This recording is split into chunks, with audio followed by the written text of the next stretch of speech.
Bom, o que eu queria falar hoje era sobre lentes delgadas e é uma continuação da aula passada, onde você aplicou a lei de refração a uma face curva, né? Então pensa agora o que é uma lente delgada, é você aplicar isso duas vezes. Se você aplicar isso duas vezes, você consegue saber onde vai cair o raio depois de passar pela segunda face, né? Então, em resumo, uma lente, ela é apenas duas refrações, tá? O fato de ser delgada é porque você consegue, vocês vão ver, né? Vai sumir, tem uma equação compridinha lá, compridinha não, né? Uma equação com 4 termos, e aí quando se transforma aquela lente em delgada, ela vai passar para 3 termos. Essa é a vantagem, tá? Mas lá na frente vocês vão ver também que não há necessidade de você se preocupar com lentes delgadas, porque você tem métodos matriciais que você consegue resolver, achar a posição da imagem, né, para qualquer lente, em qualquer condições, sendo ela delgada ou não, ou bem espessa ou pouco espessa, tá bom? Então, mas agora vamos falar com lentes delgadas, que é uma equaçãozinha que vocês usam em qualquer lugar, laboratório. Esse assunto, ele está no tópico 5.2.3. Nossa.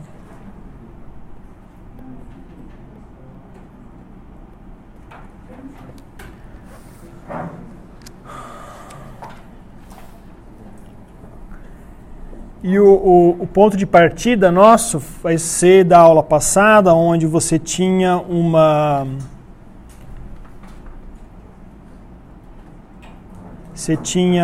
meio 1, e aí você tinha uma superfície curva com meio 2, a gente pode geralmente considerar, geralmente não, isso não precisa ser considerado, mas vamos lembrar que você tem um N2 sempre maior que N1, então seria sempre um meio mais denso no lugar do 2. E disso aqui, vou te deduzir uma equaçãozinha que é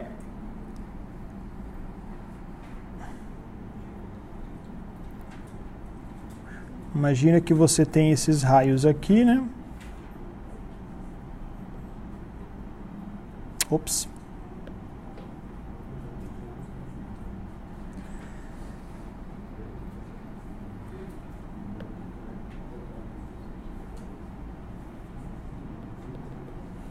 Aqui está seu eixo óptico.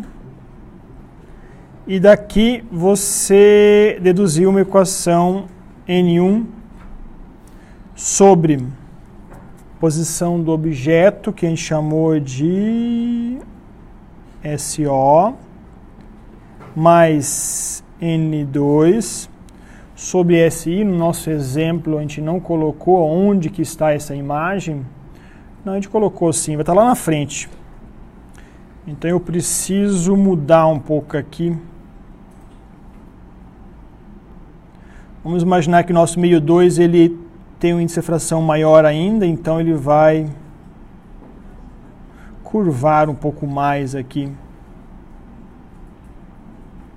E assim você pode então agora falar que a sua imagem foi formada em algum lugar lá na frente e na posição SI. E disto ficou N2 menos N1 sobre R.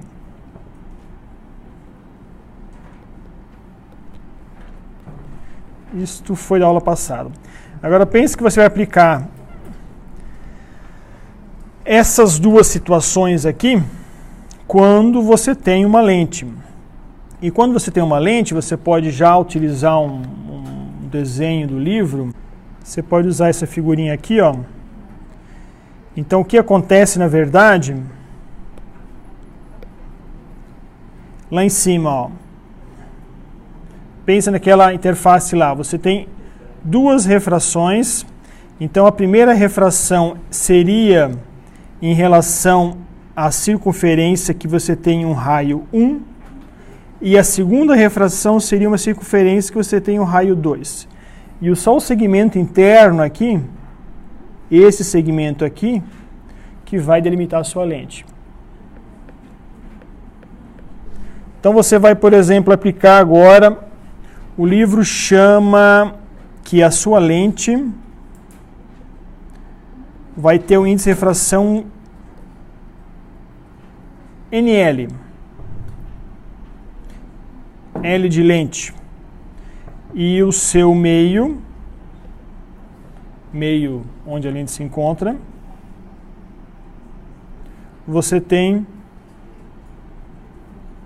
NM. Se você aplicar aquela primeira equação lá, você tem um índice de refração, ó, para a primeira face.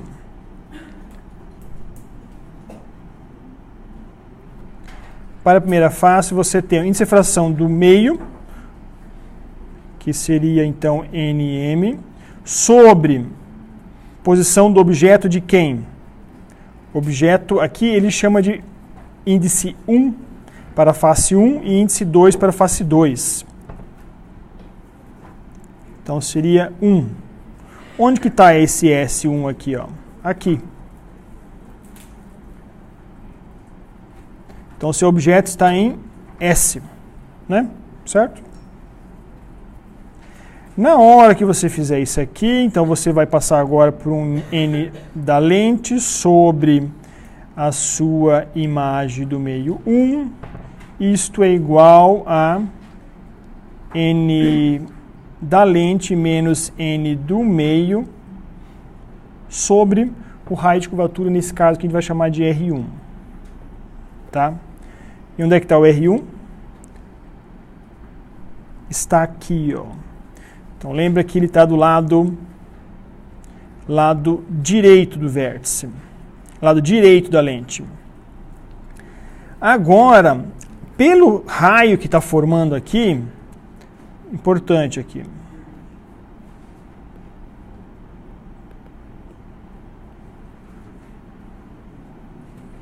formação da imagem. Onde que está sendo formada a imagem S e 1?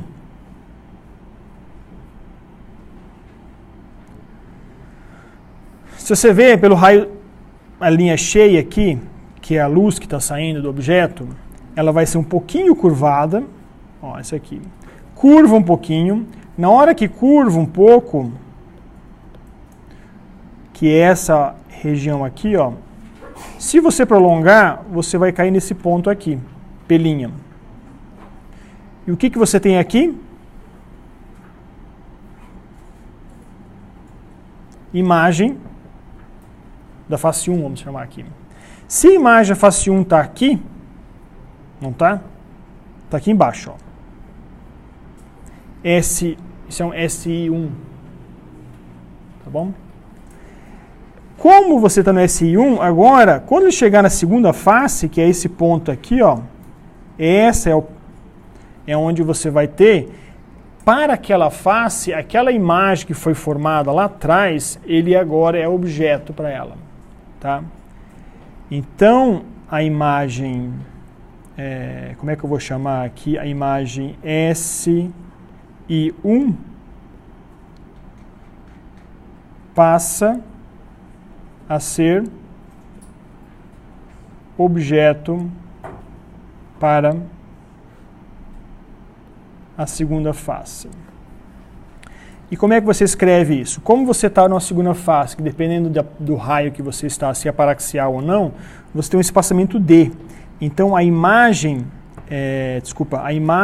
o objeto da face 2, ela é aquele D, o D mais SI1.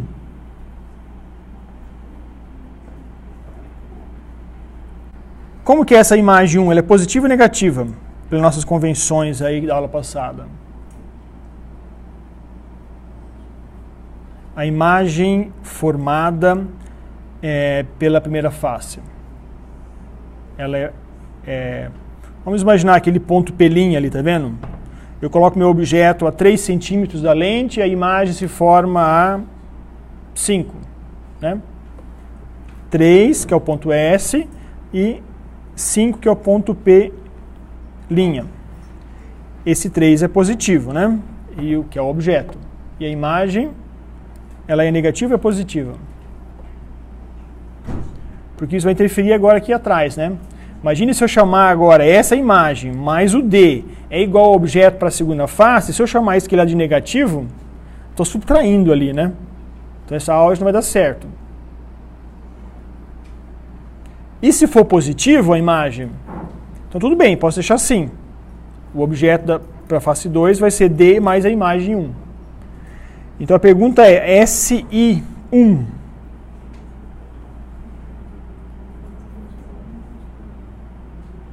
É positivo?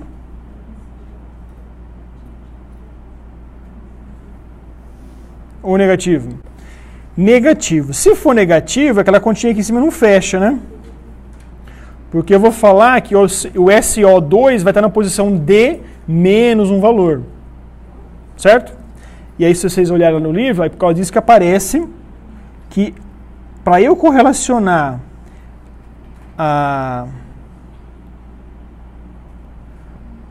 o objeto para a segunda face, eu preciso falar que é D menos SI1. Porque se eu colocar menos, na hora que eu estiver lá fazendo as continhas, o meu SI1 vai sair igual a 5, como eu falei, mas eu sei que é menos 5, eu vou colocar no lugar do SI1 menos 5, esse menos com menos fica mais, e você está somando, na verdade. Aí.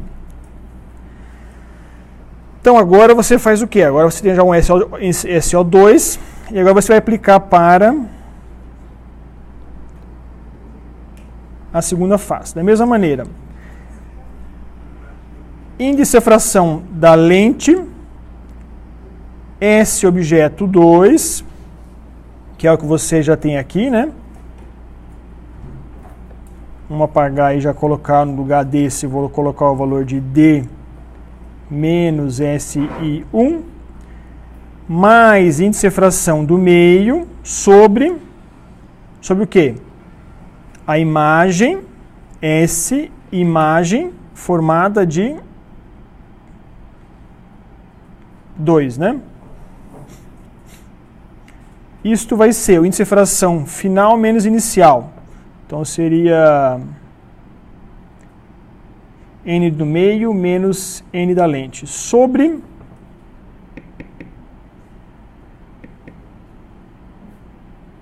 R2.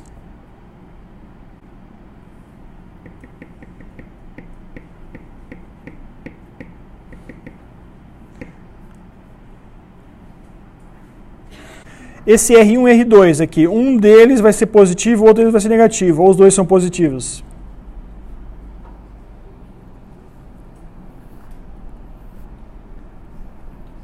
Na aula passada a gente definiu só os valores de objeto, imagem, né?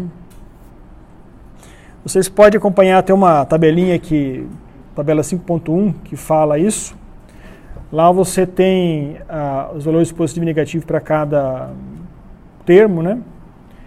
E o R, ele é positivo quando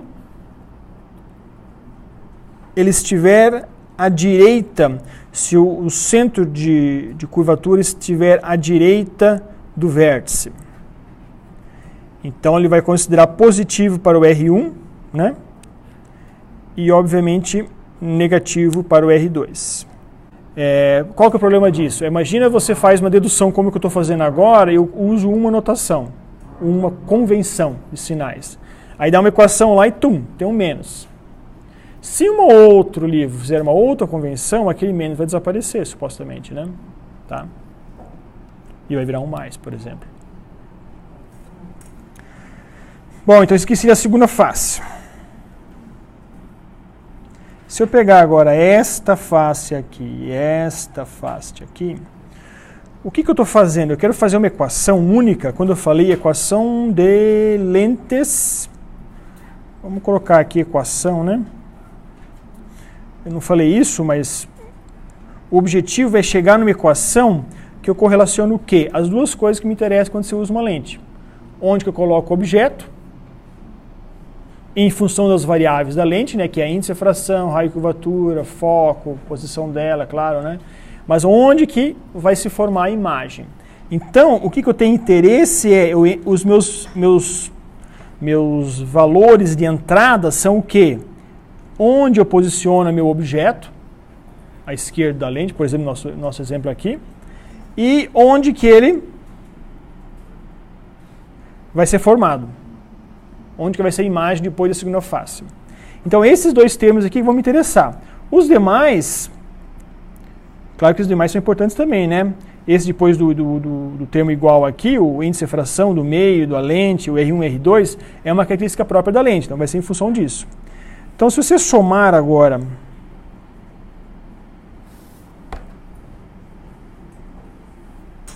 as duas equações,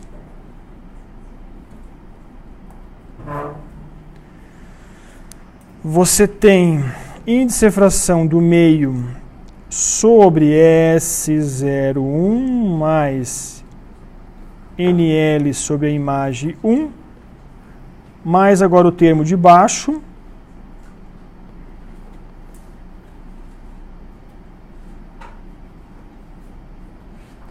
índice de fração do meio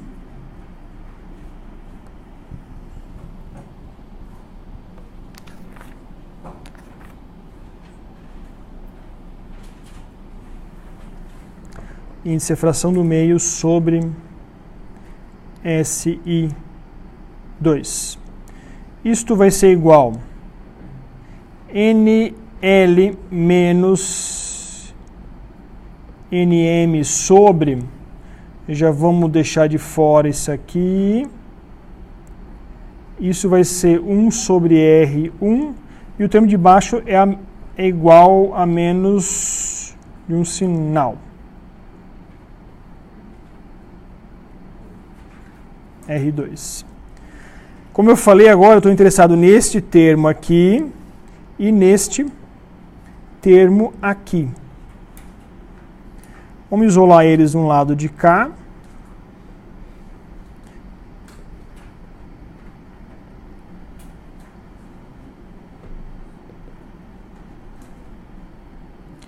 E agora, esse outro termo aqui, eu posso juntar SI1 vezes D menos SI1 vezes N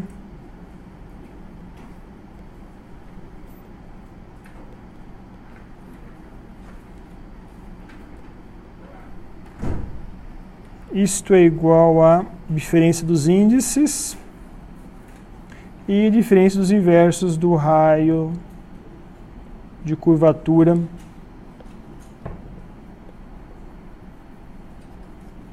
das duas faces. Isso aqui eu posso cortar este com este.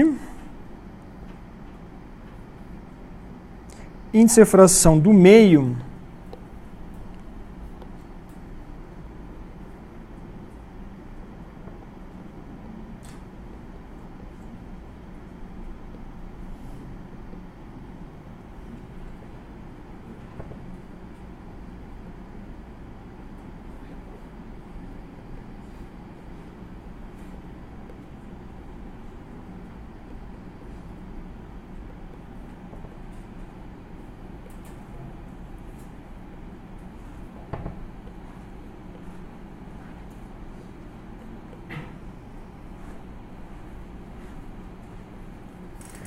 e está aqui o que nós queremos. Uma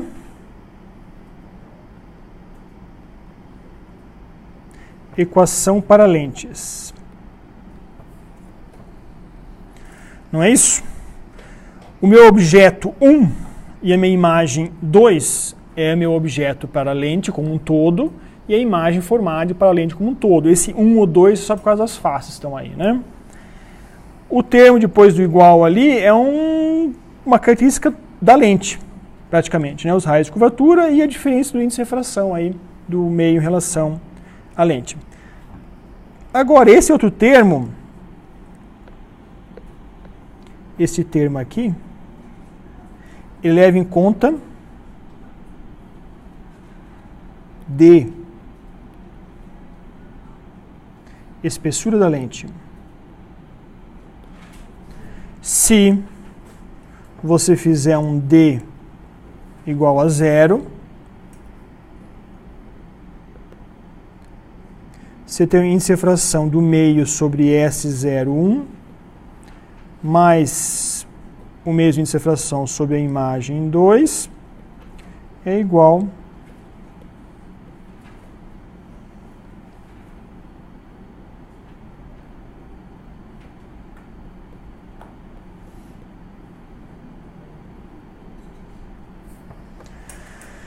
Agora você tem uma equação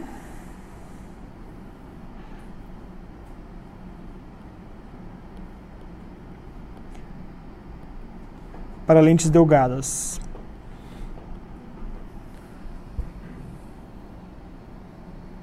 Lentes finas.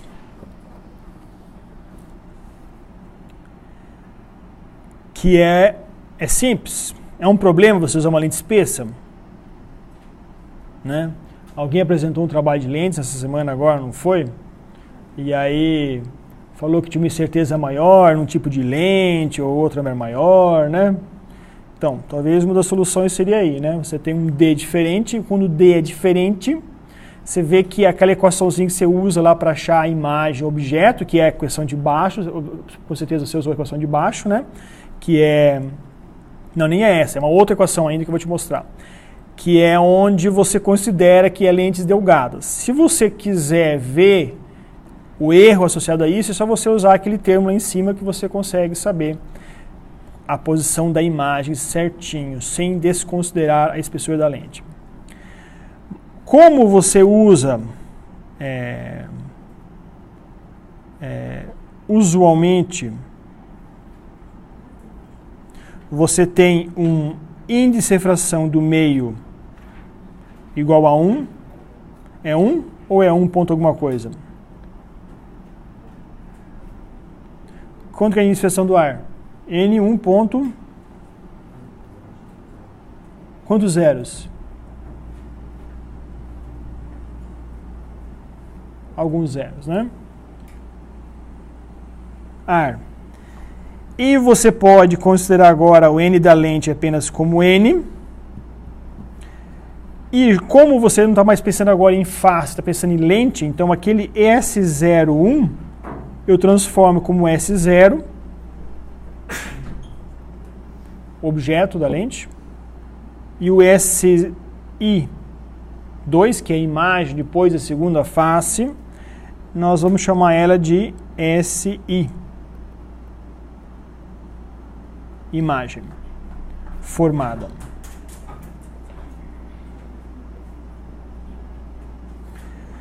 Aí fica mais fácil, né? 1 sobre SO mais 1 sobre SI igual a N menos 1 sobre R1, 1 sobre R2.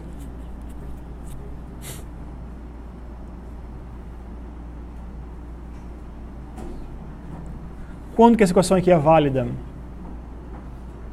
Ela é uma equação para lentes delgadas no ar, imersas no ar.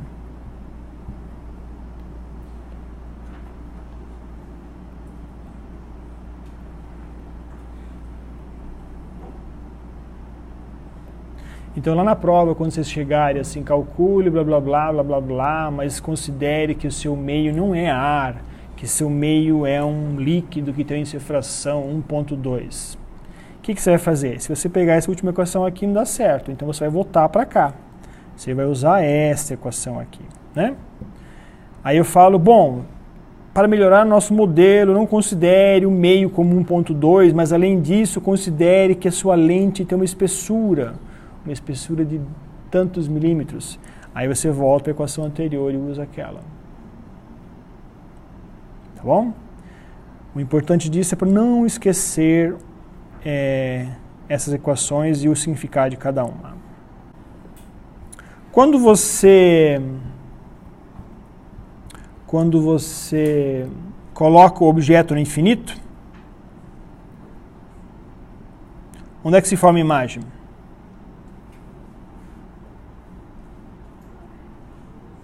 Você tem aqui.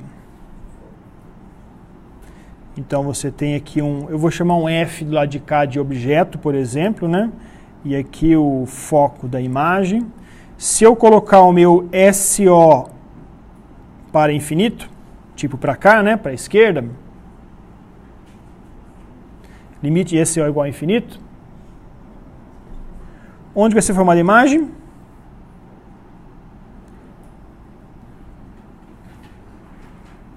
Aqui, não é? SI fica igual a FI. O que eu estou querendo dizer? É o evidente, é o óbvio, né? Quando o objeto está lá longe, os raios entram paralelos. E quando eles entram paralelos,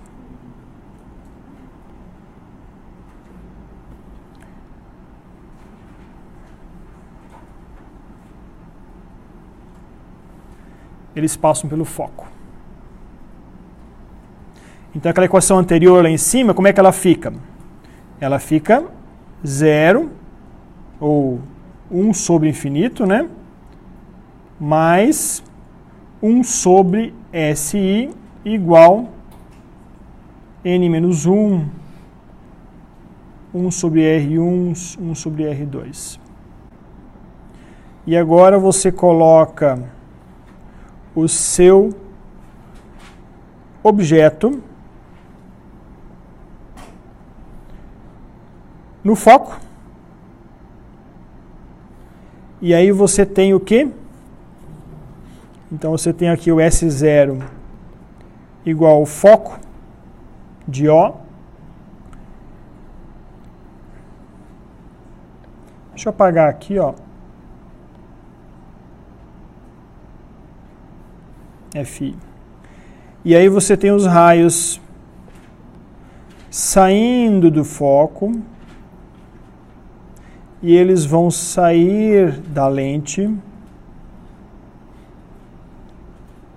paralelos. E saindo paralelos, você tem a sua imagem formada onde?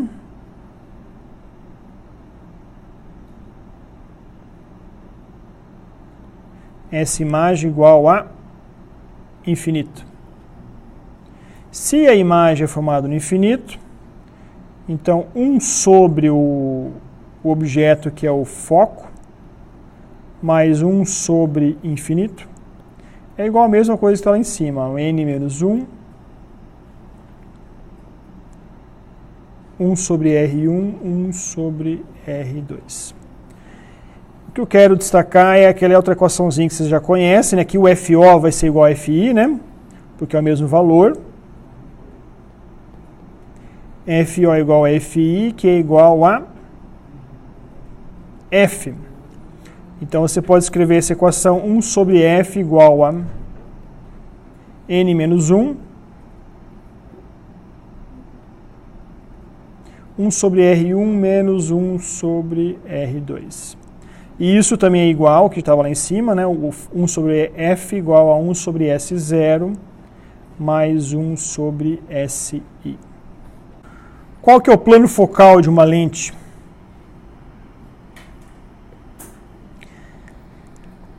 Você vê que aqui a gente considera um plano focal, mas se vocês observarem esses dois conjuntos de raios que você tem aqui, quando os raios entram paralelos, eles vão formar na posição F1 ali, ligeiramente após aquele sigma. Quando você inclina eles, você forma ele um pouquinho antes. Então, outra figurinha que eu não desenhei aqui seria a seguinte: se eu tiver agora uma lente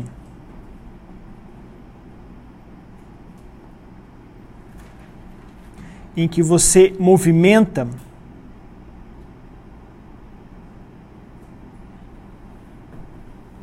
Pense que você vai entrar com vários raios aqui.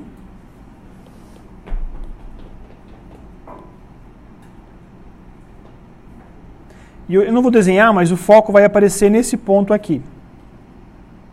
Se você agora entrar com raios nessa direção, um pouco mais inclinados, como está na figura ali, ele não vai ser em cima daquele, não vai ser um plano ali, vai ser um pouco mais curvo aqui. Ele vai ser formado aqui. Se você entrar mais inclinado ainda, ele vai ser formado aqui. E para o outro lado, a mesma coisa.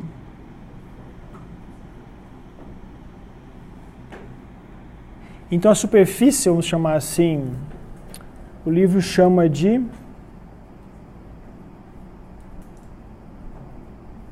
superfície focal é aqui.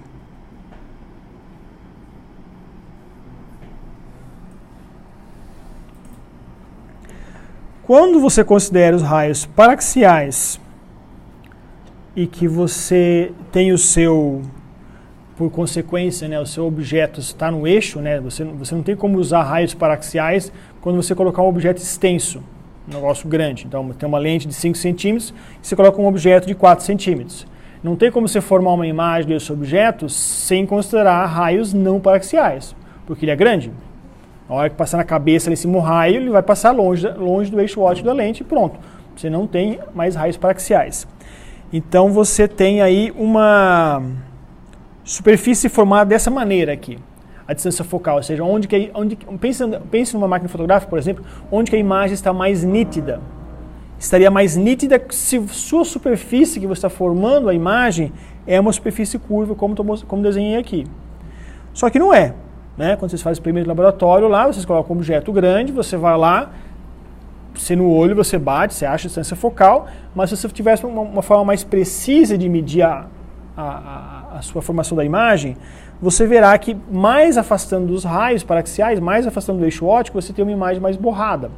Por que mais borrada? Porque na hora que você coloca, você vai lá com papel, uma folha branca.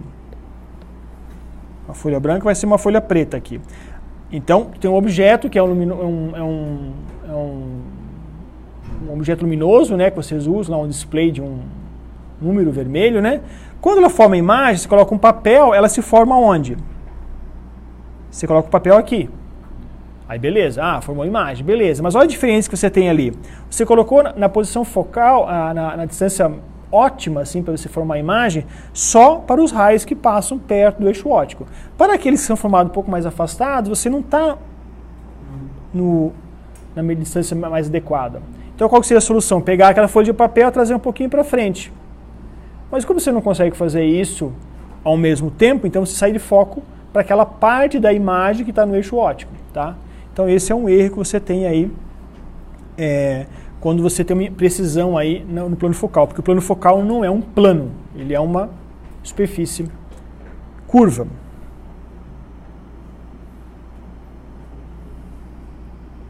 Esse aqui seria folha, não, vamos chamar de anteparo, né?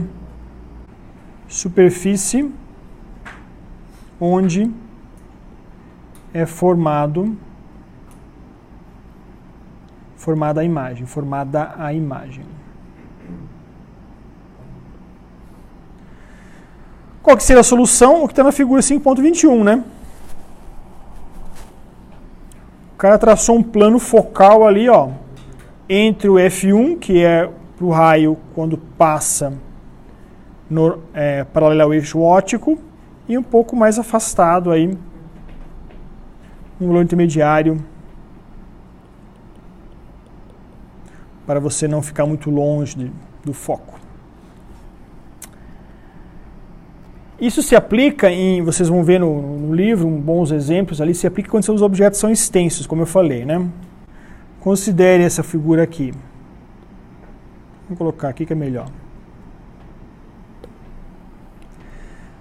Tarefa é provar, utilizando essa figura aqui, com um pouquinho de geometria, provar a relação que onde eu coloco o meu objeto, vejo que meu XO, ele não é o SO, é a distância, o XO é a distância do objeto até o foco da lente, vezes a distância xi, que é onde forma a imagem, ela é igual a foco ao quadrado.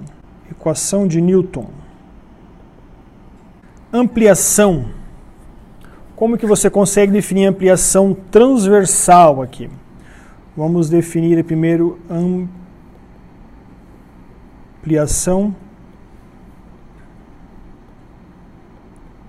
transversal, MT, definido como a razão entre o tamanho, tá aqui, tá igualzinho a figura, o tamanho da imagem, YI, que é essa distância aqui, dividido pelo tamanho do objeto, que é esta distância aqui. Pela semelhança de triângulos que você pode fazer aí em relação a SO, SI, vocês podem provar isso também, você pode escrever essa ampliação transversal igual menos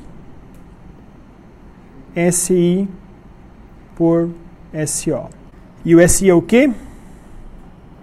Agora sim é a posição da imagem do objeto. Por que menos? Bom, MT, o que é um MT grande e MT pequeno? Desculpa, é uma ampliação ou uma redução, né? Uma ampliação transversal menor do que 1. Se a imagem for menor do que o objeto, vai dar tipo 0,9. Então a sua imagem formada é menor. Então você não está ampliando. A sua ampliação aqui, entre aspas, né? Não é uma ampliação, é uma redução. E o que você consegue com isso aqui também, se você olhar para o SI e para o SO, tem um menos que sai aqui por causa do... Uma semelhança em triângulos que você faz, aparece um θ negativo, um ângulo negativo aqui. Quando você tem uma ampliação, por exemplo, de, como eu falei, 0,9. 0,9 então não ampliou, ele reduziu. Se fosse 1,1, você ampliou 10%. Se for menos 1,1, significa que você ampliou 10% e a sua imagem está como em relação ao objeto? Para baixo, invertido, né? Então, olhando para a figura aqui, 5.25, parece que o YI é igual, maior, menor, parece que é igual, né? Parece que o YI é igual a YO, né? Então, nesse caso aqui, você tem uma ampliação transversal de 1, ou melhor, menos 1, tá? Porque a imagem está invertida em relação ao objeto. Da imagem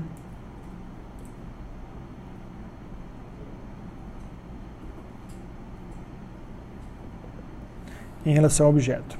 Transversal ou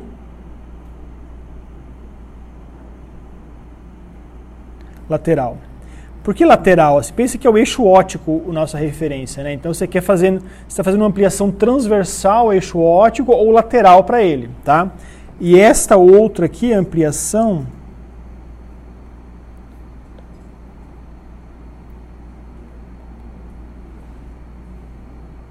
longitudinal. Veja, por exemplo, a condição A. Você tem uma... Sem olhar muito para a posição aí, mas isso aqui parece que está coerente. Você tem aí uma imagem da árvore formada, invertida. A pessoa também, né? Bom, todos são, né? Sempre são invertidos. Só que a proporção, tipo, a árvore é maior do que a pessoa, tanto no objeto como na imagem, né? Agora, a segunda condição em B, o que você tem ali? Você tem uma pessoa, a imagem da pessoa maior do que a árvore. Mas como a árvore é maior, aconteceu que a árvore diminuiu, ela teve uma ampliação longitudinal menor do que 1. Bom, menor, né? Ficou menor. E a pessoa pode até ter ficado igual, menor, mas ficou maior proporcionalmente, né?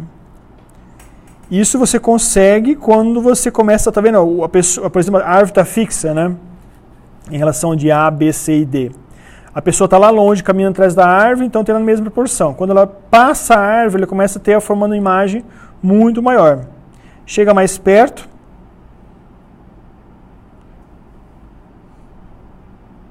Quando ela fica no foco, passou o foco ali, parece, né? Não, vai chegar ao foco. Tem uns pontos demarcando ali, não sei se é o foco. Mas quando você tem, por exemplo, ela no foco, onde é que vai estar formando a imagem? No infinito. Então, se está no infinito, ela deve ser muito grande, né? Ou muito pequena. Antes do infinito, quando tende ao infinito, onde é que está sendo formada a imagem? É a condição entre o C e o D, né?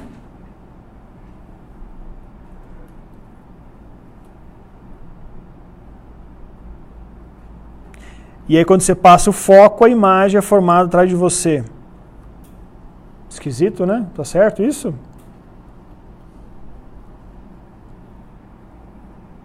Então se você olhar para uma lente, é isso que está acontecendo aí, tá vendo? Você tem uma lente, onde é que está a sua imagem? Atrás de você. Vocês concordam com isso? É tão óbvio assim? É aquilo que vocês não estão questionando, né? Vocês não estão perguntando nada.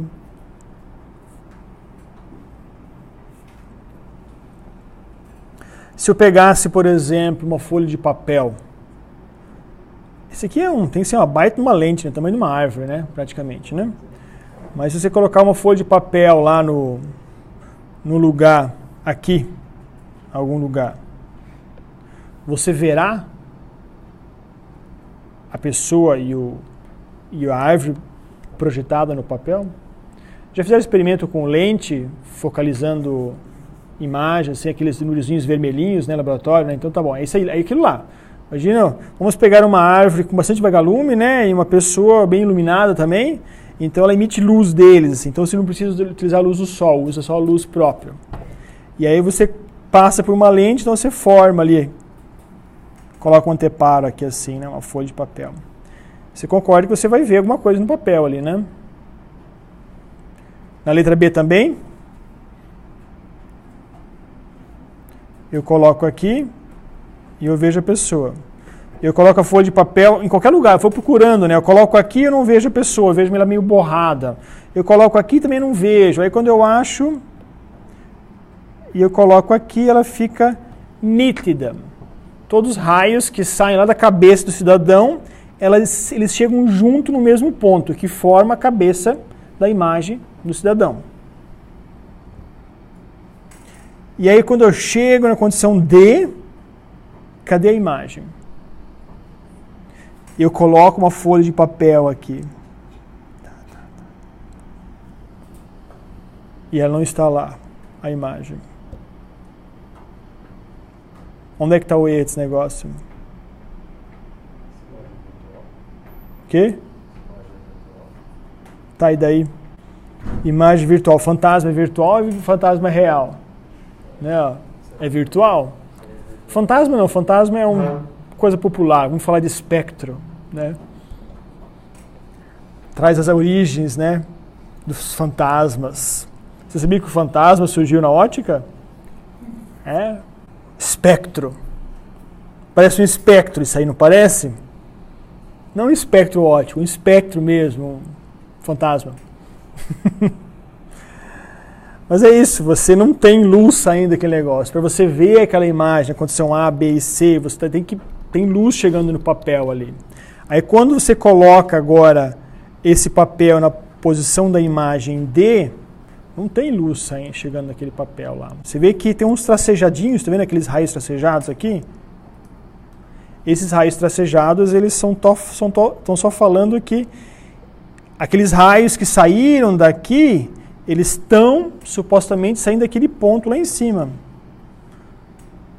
Mas porque eles são oriundos de prolongamentos.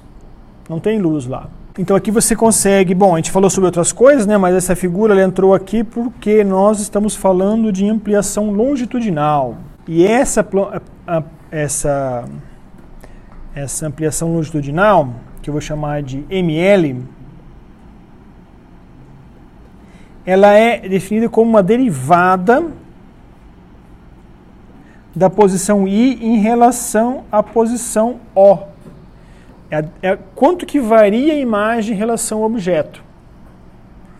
Então, se você tiver ampliação lateral 1,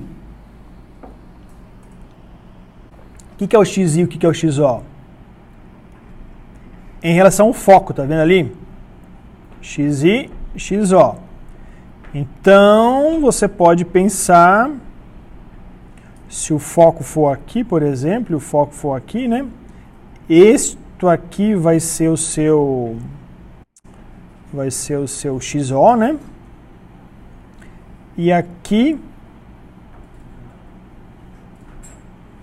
vai ser o seu XI. Como que muda isso ali, né?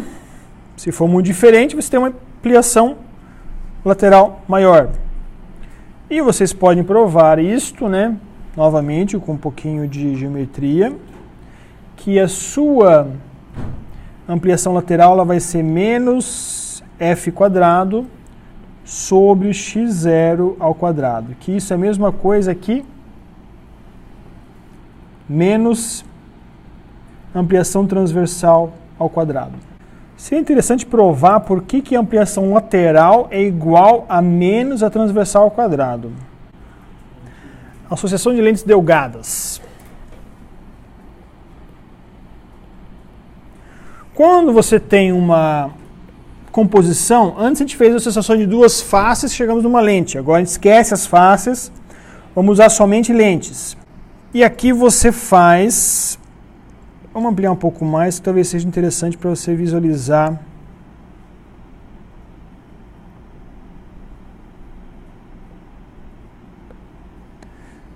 as variáveis.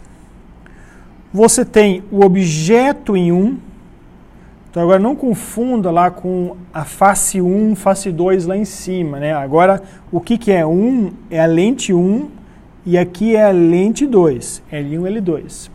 Então, o objeto é objeto apenas para a primeira lente. Então, você tem o objeto aqui, a lampadinha. Isso vai formar uma imagem aqui. Está aqui, ó, essa imagem 1 e esse objeto. Quando agora esta imagem está sendo transformada, ela vai ser agora um objeto para a lente 2, que está aqui. Então, eu vou desenhar por cima, né, o objeto da lente 2 vai formar uma imagem, sabe lá onde? Aqui, que é a imagem SI para a lente 2. Qual que seria a solução disso aqui? É só você aplicar a equação para lentes delgadas, para a lente 1, achar o valor da imagem e usar este valor agora para o objeto da segunda. Aplicar a equação. Qual que é a equação? 1 sobre SO mais 1 sobre SI igual a 1 sobre F, né? Para primeira lente. Agora, a imagem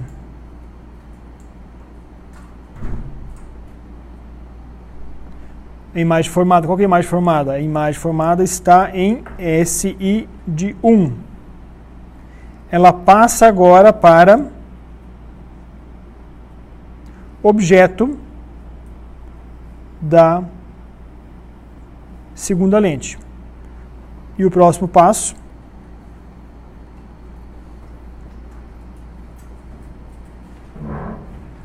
aplicar a equação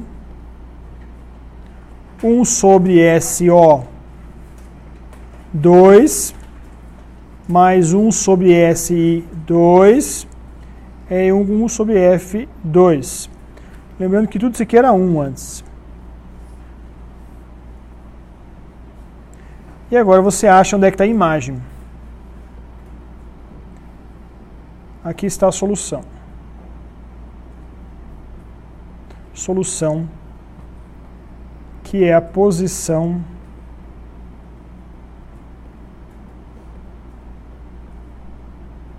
da imagem final.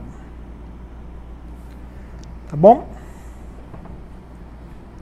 Isso você pode aplicar isso para qualquer número de lentes. 2, 3, 4, 5, 6 lentes. Diafragmas. Mas o que eu quero estressar aqui quando falo em diafragma é o número F, né, que os fotógrafos usam. Então, que o diafragma, ele apenas é um obturador ali, né? Pensa que você tem ali uma íris, né, e que você consegue abrir e fechar. Então, esse diafragma aqui, ele limita quanto de luz está entrando entrando no sistema, no caso aqui na máquina fotográfica, né, passando por ele, né? Pense em termos de energia, assim, né? Quanto de radiação que está saindo do objeto aqui, que está saindo de luz, e quanto que está chegando aqui na sua imagem. Quanto maior for essa lente, você concorda que está pegando mais luz, né? Ou uma lente fixa, você pode fechar aquilo lá, você pode até deixar um pouco mais nítido aquela sua imagem lá dentro, né? Você concorda que se você começar obturar, fechar cada vez mais, aqueles raios que saem supostamente aqui, em várias direções, você está fechando, está garantindo, se você colocar na posição focal ali, você está deixando apenas passar alguns raios para que aquele ponto formado lá no final, aqui na imagem, ele não seja composto por raios difusos, assim. Então você tem uma maior nitidez. Só que, por outro lado, você tem uma redução muito grande de energia, de fótons por área, por tempo, chegando naquele ponto. Tá? E o número, abertura relativa, o número F, que ele representa, ele é o valor de, quando você fala que número F for igual a 2, você escreve assim, F barra 2. Então esse número aqui vai no lugar do... E o que ele representa? Esse número F aqui, ele é igual ao foco dividido pelo D, que é o diâmetro, abertura, no caso aqui, ou é a abertura da lente, ou é o diâmetro do diafragma. Então, F aqui é o foco da lente, e D é o diâmetro do quê? Diâmetro da abertura de luz, vamos chamar aqui. No caso que pode ser só a lente, né, ou seja, a dimensão da lente. Por exemplo, pode ser lente ou lente não, né? Tamanho da lente, vamos colocar aqui.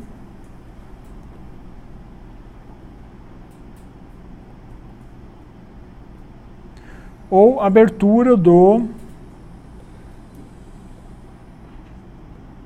diafragma. Onde é que está o D aqui? O D está aqui? Talvez, né? Ou lá dentro, né? Depende do que está limitando aqui. No caso, que é o diafragma que está delimitando. Você tem o Dzinho aqui dentro, ó. Esse D aqui. E o foco está definido aqui. Por exemplo. Quanto de luz estaria jogando se você não tivesse esse diafragma aqui, ó? Mais luz ainda, né? Só que você não teria uma imagem muito nítida. Porque deste ponto aqui que saíram dois raios, os dois raios lá atrás, eles não vão chegar no mesmo ponto. Porque essa lente aqui não é uma lente parabólica, hiperbólica, é uma lente esférica. Então ela vai fazer uma coisa mais desfocada. Então o que você faz? Você deixa o diafragma lá e você corta aqueles raios não paraxiais. E quando você faz isso, você está usando um D aqui, para você delimitar a quantidade de luz que está chegando. E a distância focal está em algum lugar aí, né? Não sei onde é que está o foco aqui, mas vamos imaginar que esteja aqui, por exemplo. Porque o objeto não está... A gente não sabe onde é que está o objeto em relação ao foco. Se você tem agora... Lembra aquela relação anterior lá que a gente falou que o seu XO vezes XI é igual ao F quadrado? Então isso aqui mostra mais ou menos que o seu tamanho, a sua lateralidade ali, ela é o tamanho da sua imagem, ela é igual a um foco quadrado, que depende do foco que você está usando, sobre, obviamente, o seu objeto também, né? Se o seu objeto for grande, o inverso proporcional ao objeto, né? Se você lembrar agora que a luz que está saindo desse ponto aqui e está chegando na imagem do uso do objeto, e a luz que você está jogando nesse tamanho aqui, nessa imagem, ela pode ser escrita como a potência, densidade de potência, vamos pensar em radiância aqui. O que ela é? Ela é a energia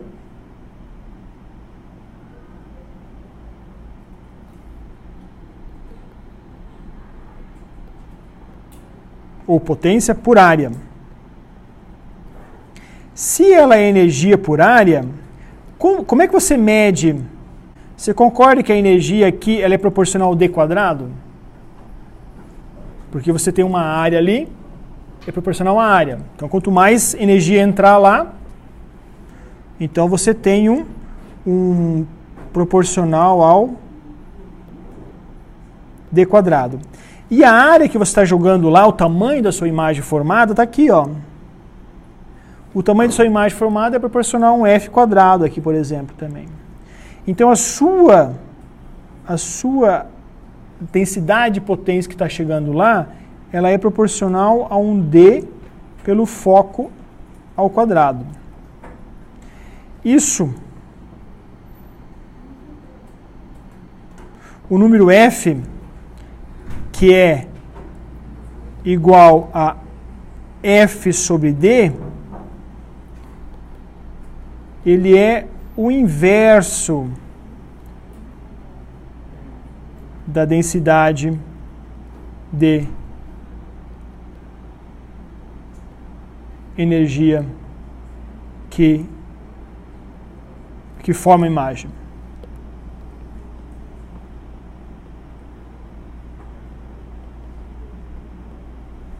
Um F grande tem menos densidade de energia. Um F pequeno tem maior quantidade de energia chegando lá. Tá bom?